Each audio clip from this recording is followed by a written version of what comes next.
Conducting a PT session part 2. This is the actual tactical stuff coaching exercise. So we're starting with the first exercise here. It's usually going to be a more technically demanding lift. Usually, there'll be longer rest times.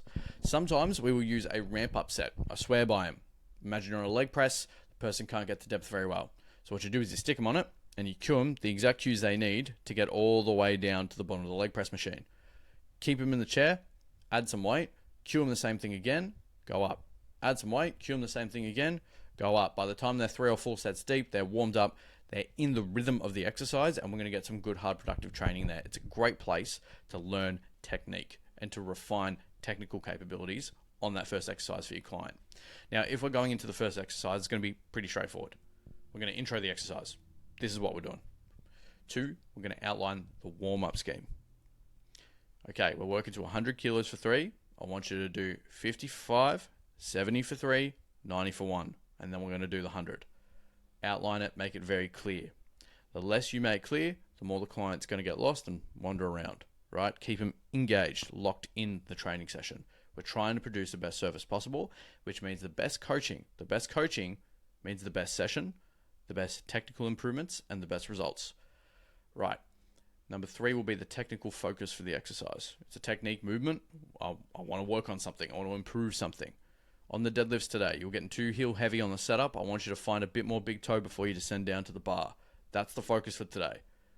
Now we're locked in. We know exactly what we have to do. The athletes, the expectations, their focus, it's all lined up to where we can be productive. If you're supersetting, so if you're doing something in between that first technical lift, choose something less technically demanding with a muscle group that is not overlapped in the main exercise. For example, if you're doing the leg press example, quads, adductors, glutes are getting fried. But you haven't touched your back, you haven't touched your chest. Leg press pairs good with something like a lat pull down. Lat pull down, I'm not going to coach them. I'm not going to tell them anything. Do the leg press. We're going to coach you on the leg press. The effort's going to be on the leg press. When you do your lat pull down, I just want you to get to failure. Jump on it in your own time. Or maybe I'll prompt them, hey, jump over to the lat pull down. We'll do a set of 5 to 12. When they're done, they can rest, come back, sit around, back onto the leg press. Pair it with something that you don't have to think too much and that you're not coaching them with. They get to do that. They get to develop their independence. You're still watching, you're still encouraging, but not giving them any technical feedback. That's what the primary lift's for. So that will be your leg press, usually your lower body exercises or your big exercises like a bent row or a bench press. Okay. Second exercise, a little bit different. Less technically demanding.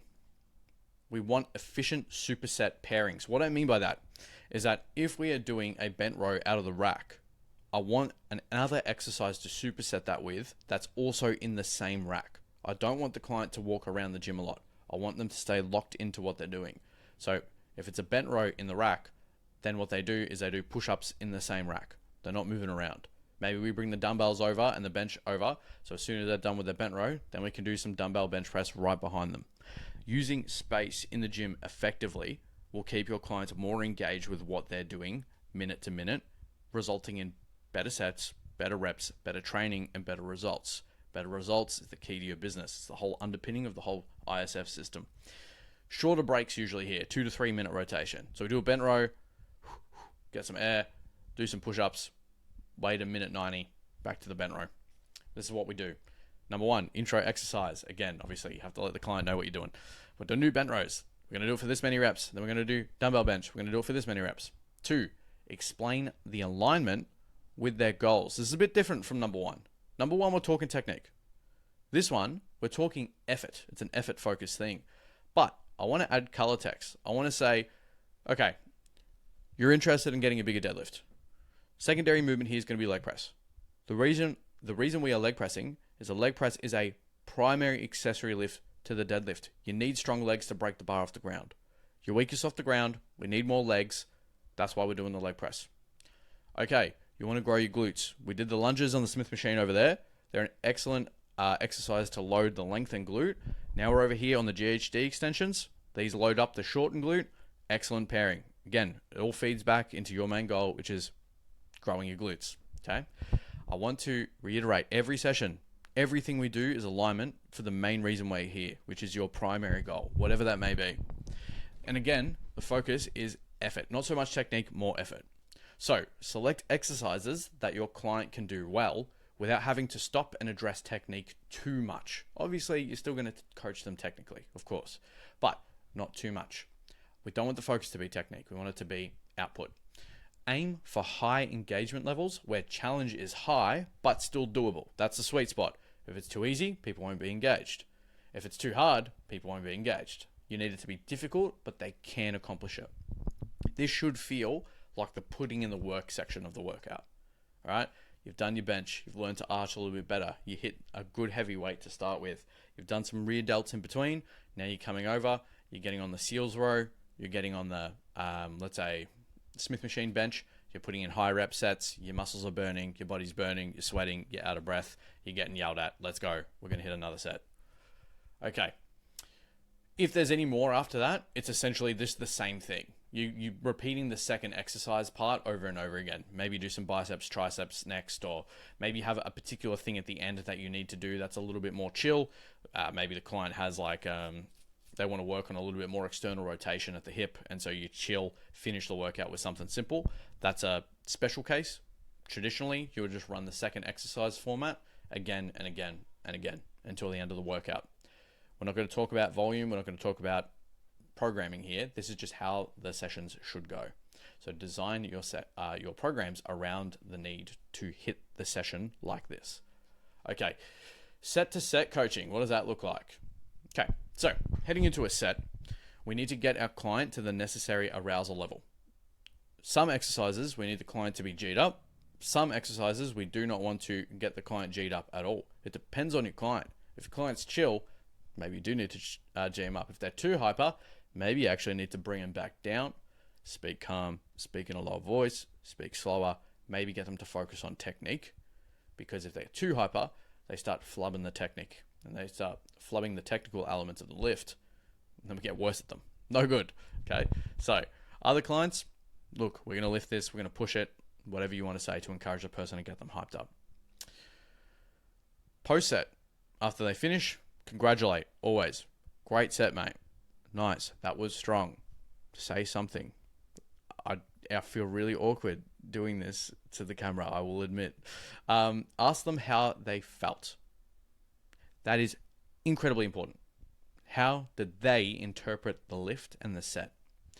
Training is a joint effort between the athletes and the coach.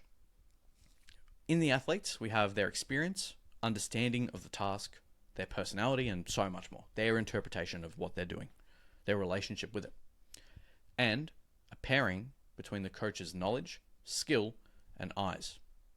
I know my knowledge, I know my skill, and I know my eyes. I don't know the whole athlete side of the equation. So after every lift, how'd that go? How'd that feel? I want feedback from the athlete. Only through both data points, my understanding, their understanding, can we put together the best training program. Great job, man. How'd that go? How'd you find that? I want to know. We need the data. As soon as we've done that, we prompt them to go to the next exercise. So we just finished our leg press. All right, mate. Let's jump it. Get a couple breaths. Jump on the lat pull down. Then we rest. Rest, I'm not going to outline here. Let's say it's 2 to 3 minutes. We're going to talk technique. We're going to encourage. And we're going to build rapport. It doesn't matter which one of those you do in the conversation. Let's say it's the leg. Let's say it's a deadlift. We've done a deadlift and then we've paired that with a Larson bench, something like that. So a chest movement. Come back over the deadlift. Client's getting their breath back. I can say, look, the way you set your pressure on your toes on the way down there was really good. I think you can probably still get a little bit more knee bend from the top. Okay? Cool. All right, Matt, let's get into it. But you did well. That was all good. Anyway, basically, encourage, talk technique, build a rapport. Okay? Then we repeat. That's set to set coaching. It's a pretty straight task, but if you find that your clients are starting to get a little bit distracted during their sets, or maybe they're not as engaged, see if you're actually checking off all these boxes, because you might be missing some. G them up, congratulate them, ask them how it felt, straight to the next exercise, rest, have a chat. Okay, then back to heading into the next set, get their arousal levels where they need to be again. So here's an example. We have Nathan here on a squat and Nat here on a rhomboid row. So we would say, okay, Nath, we got Smith squats. Last week we got 70 for 6, so this week we're going to go for 70 for 7. Let's hit 5 reps with the bar and then 50 kilos for 5, and then we'll get to 70. As soon as we're done with that, we're going to start with the rhomboid rows, and we're just going to be doing that set of 6 to 12 that we're doing last week. I think you got 35 for 7, so try to get 8. Last week, you nailed keeping your pelvis from shooting up at the start. We're going to double down on that this week. So I just want you to, that cue that we used last week to keep the pelvis in place was drive the chest back, don't drive the chest up. That worked brilliant. Same thing this week. Okay, so what did I do? Well, for this sort of situation, preset hype up for squats is going to be big. The way I'm going to accomplish it is as Nathan's going for his set, 70 for 7, I walk over to the bar, I stand next to him, and I'm basically got my hands as if I'm spotting him. That G's him up. That G's everyone up.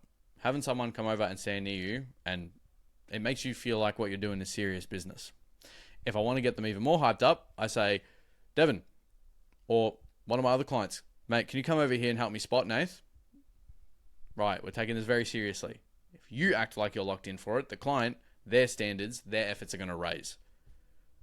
I'm going to encourage Nathan during the set, as the set gets hard, which it will. Most technique talk can wait till after the set. We don't need to give them technical feedback as they're lifting. Your job is to encourage and to count reps.